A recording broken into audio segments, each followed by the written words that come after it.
la Sorgue, ce n'est pas une rivière comme les autres. Hein. Des fois, on dit, bon, vous êtes chauvin, votre Sorgue, vous en faites... Mais c'est ce qu'on appelle une rivière inversée, la Sorgue. C'est-à-dire, il n'y a qu'une source, et c'est la rivière qui se divise. Il n'y a pas d'affluent. Il n'y a pas d'affluent qui viennent se jeter dans la rivière. Où l'affluent, ça a été un bras qui a fait le tour et qui est revenu. Hein.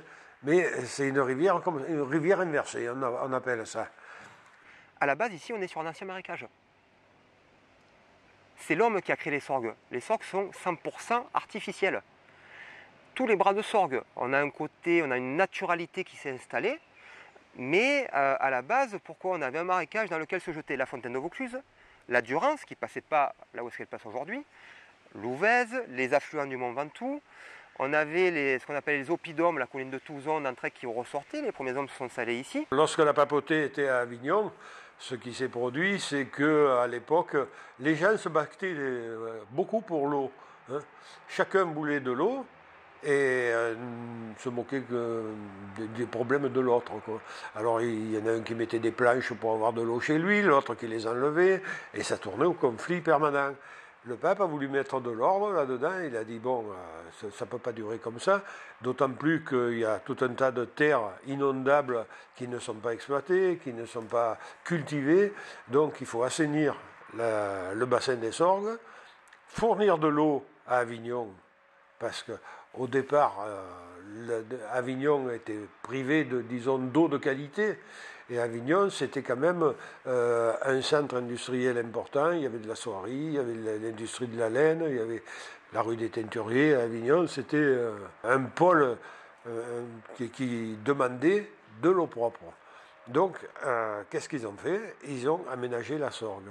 Alors, ils ont fait des canaux, ils ont creusé des canaux, ils ont assaini d'autres zones, et pour arriver à la structure qu'on a aujourd'hui, avec toute une plaine, ce qu'on appelle la plaine des Sorgues, qui est cultivable et qui est très riche.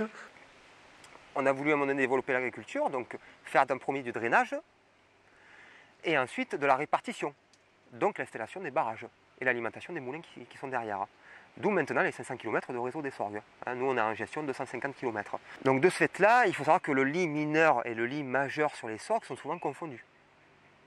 À Lit-sur-Sorgue, on a des maisons qui sont bâties au bord de la Sorgue. On ne trouvera jamais ça sur l'Ouvèze ou dans d'autres cours d'eau méditerranéens. À part aux endroits où ils ont fait des bêtises. Voilà, où on a laissé faire l'urbanisation à outrance. Tous ces canaux ont irrigué toute cette plaine comme il faut. Les gens ont pu faire des cultures. C'est devenu, pendant toute une époque, c'est devenu un peu le grenier à blé du sud de la France. Ensuite, il y a eu du maraîchage parce qu'il y avait de l'eau. Disons, il y a eu des arbres fruitiers, il y a eu tout un tas de cultures qui s'est développé.